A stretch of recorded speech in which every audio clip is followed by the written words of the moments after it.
think that she's been able to get away with unnecessarily playing the race card. And Garcelle, you know, I hope she stops leaning into, you know, being a bully. Okay, so Garcelle Beauvais, you know, posted that cryptic message online. Not all skin folk are kinfolk. And so, of course, everyone's trying to figure out, like, who is she talking about? Is this about Annemarie Wiley, who, you know, left RHOBH recently? Or is it about Bozoma St. John, who just joined the show? And now Annemarie Wiley have actually, you know, gone on a podcast and talked about the post and about her experience on RHOBH. Okay. So that's what we're going to be talking about today, kind of unpacking some of the things that she said. So one of the things she said was that her, like, A-list Black Hollywood friends had warned her about Garcelle. Oh, interesting. And that, you know, Garcelle kind of comes from like this older time in Hollywood. Right. Where there was only, you know, room for like one prominent Black actor. Right. Like it was very limited in terms of opportunities. Exactly. Yeah. And so she was saying that, you know, her friends were kind of like,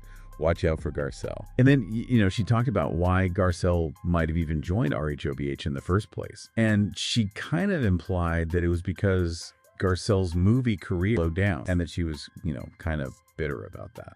And then another thing Annemarie brought up, she accused Garcelle of like frequently pulling the race card and saying that it diminishes the impact of, you know, like actual racism. Right, right. So she's basically saying that Garcelle's bringing up race in situations where it's not warranted. For sure. And then this last thing is really interesting. So Annemarie said that she had drinks with Bozoma St. John's best friend. Right. Like 2 months before she was let go from the show. Okay. And that this friend was asking her like very specific questions. And so Annemarie thinks that it was like an information gathering exercise to help Bozoma kind of like play her cards. Yeah, and she even thinks that this friend might have suggested that Bozoma align herself with Dorit. Oh, so like strategizing, forming alliances before even stepping foot on set. That's right. And so Annemarie feels like, you know, this was maybe part of the reason she was go. So she thinks there was like a conspiracy against her. Yeah, kind of. Yeah, like that Bozoma came in with a strategy. Right. And that she was... And she was collateral damage. Yeah, exactly. Wow. Kenya Moore and Brittany things got pretty heated between them. Heated might be an understatement. I mean, when Bravo actually steps in and pauses filming with a housewife, you know, it's serious. Yeah, and then you've got Cynthia Bailey weighing in on the whole thing. She and Kenya go way back, so her perspective is particularly interesting. Plus, we have to hear Kenya's side of the story, what she claims happened and what she thinks was left out. Okay, so just to recap for everyone, the main drama revolves around Kenya showing some explicit images of Brit at a hair salon event. Apparently, this was in response to Brit mentioning a gun during a previous argument. So already you have this escalating situation. Right, and Cynthia was not holding back on Watch What Happens Live. She said she was really disappointed in Kenya's actions. What stood out to me was how Cynthia specifically said she holds Kenya to a higher standard as a businesswoman and a mother. Yeah, like this isn't just about reality TV drama. It's about real-life conduct. Exactly. And for Cynthia to say she couldn't support Kenya's actions, that's a pretty big deal. And apparently things have been pretty icy between them, since Cynthia said they haven't really spoken, just a few texts here and there. Cynthia even went as far as to say that what Kenya did was the lowest thing she's seen during her whole time on RHOA. Now, Cynthia also talked about Brit's role in all of this. She said she was initially a little disappointed in Brit, but felt she was remorseful by the end. And when Brit brought flowers to Kenya's salon event, Cynthia thought it was a genuine gesture. But she also warned Brit that Kenya might not be receptive and could even have her removed by security. Thinking back on that salon event itself, Cynthia explained that they were all there to support Kenya's hair care spa launch. Something she had worked on for a long time, so it should have been a really positive moment for her. But then the display of Brit's images just completely shifted the energy and turned it into what Cynthia called a dark moment. She was trying to get back at Brit, but ended up overshadowing her own accomplishment. And just to add a little more context, Cynthia brought up a past girls' trip where she felt Kenya was a terrible host.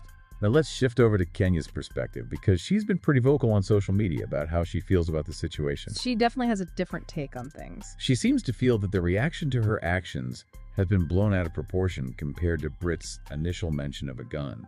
She's trying to reframe the narrative, right? Highlighting Brit's action as the more serious offense. She even reposted a fan's comment that questioned why Bravo would stop filming with her for sharing internet screenshots, but not address Brit, allegedly threatening her with a gun the week prior. And then she shared another fan's message that basically said, in any other workplace, someone making a gun comment would be fired before anyone had a chance to retaliate. Right, and Kenya implied that production and security were involved after the gun comment. Which suggests that it wasn't just brushed aside, it was taken seriously, at least behind the scenes. And just to throw a little more shade Kenya's way, she reposted an old clip of Nene Leakes on Watch What Happens Live, talking about Cynthia. And in the clip, Nene basically said a true friend should support their friend even when they mess up, not side with the enemy. Okay, let's switch gears now and head over to Beverly Hills, where we have another big shakeup. Garcelle Beauvais is leaving the show after 5 seasons. Wow, that's a big one.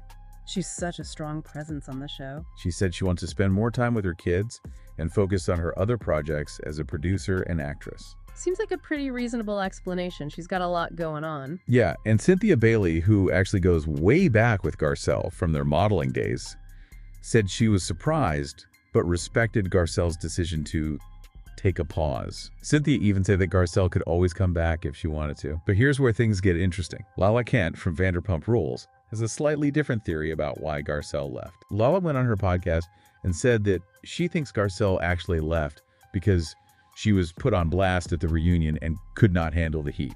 And she pointed to a comment that Erica Jane made on Watch What Happens Live, where Erica said that Garcelle didn't want to take a cast photo at the end of the reunion. And Lala also brought up that Garcelle was reportedly furious at the reunion because she was questioned again about her comments regarding Dorit Campbell's robbery. So Lala's theory is that Garcelle was just over the drama and the scrutiny. So speaking of the Beverly Hills drama, we have to talk about Sutton Strack's infamous wallet comment directed at Dorit Kemsley. Oh yeah, that was a low blow. Basically implying that Dorit should pick on someone whose financial status is more in line with hers. Even calling her poor. In the reunion preview, Garcelle straight up said she couldn't defend Sutton's comment.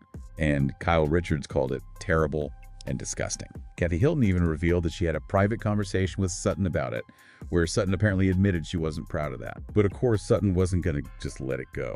She fired back at Dorit, bringing up that Dorit had kind of called her an alcoholic. And she also reminded Dorit about the time Dorit said that Sutton's wealth only allowed her to buy a horse and not a date. Oh yeah, that was pretty brutal. And then Dorit really took things to another level, questioning Sutton's lifestyle, saying, "You don't exactly live like the Queen of Sheba. You live on a phone main road." Ouch. Even Andy Cohen seemed taken aback by that, especially considering Dorit's own recent financial troubles. It does seem a little hypocritical. Yeah, and Dorit's response was that she wouldn't want to live on a found main road. And apparently this wasn't a one-time thing. Dorit had previously accused Sutton on the RHOBH after show of always playing the victim. Using the wallet comment as an example of Sutton's bad behavior. So clearly there's a lot of bad blood between them. Let's move on to some other franchise news. Mia Thornton has everyone talking because she posted a photo on Instagram with the hashtag #adult. So she's confirming the move to Atlanta. It seems like it. Yeah. And that has everyone speculating about her future on The Real Housewives of Potomac. I mean, it's not often you see a housewife move to a different city and stay on their original show. Right. And then to add fuel to the fire, a clip from the RHOP reunion surfaced where Giselle Bryant flat out said that Mia doesn't even live in Potomac anymore. She claimed that Mia lives in Atlanta and just flies in for appearances. And while Mia initially denied moving, saying she has a condo in Potomac, Giselle was not buying it. She ended the exchange with a very shady, "Mia, fine if that's the lie you want to tell today." So much shade. And remember, Mia has expressed interest in joining the Real Housewives of Atlanta before. So it all seems very suspicious. I think it's safe to say that Mia's days on RHOP are numbered. Okay, let's talk about some relationship updates. Now, Paige DeSorbo from Summer House and Southern Charm has been opening up about her breakup with Craig Conover. They were together for 3 years, right? Yeah, and it seemed like a pretty serious relationship.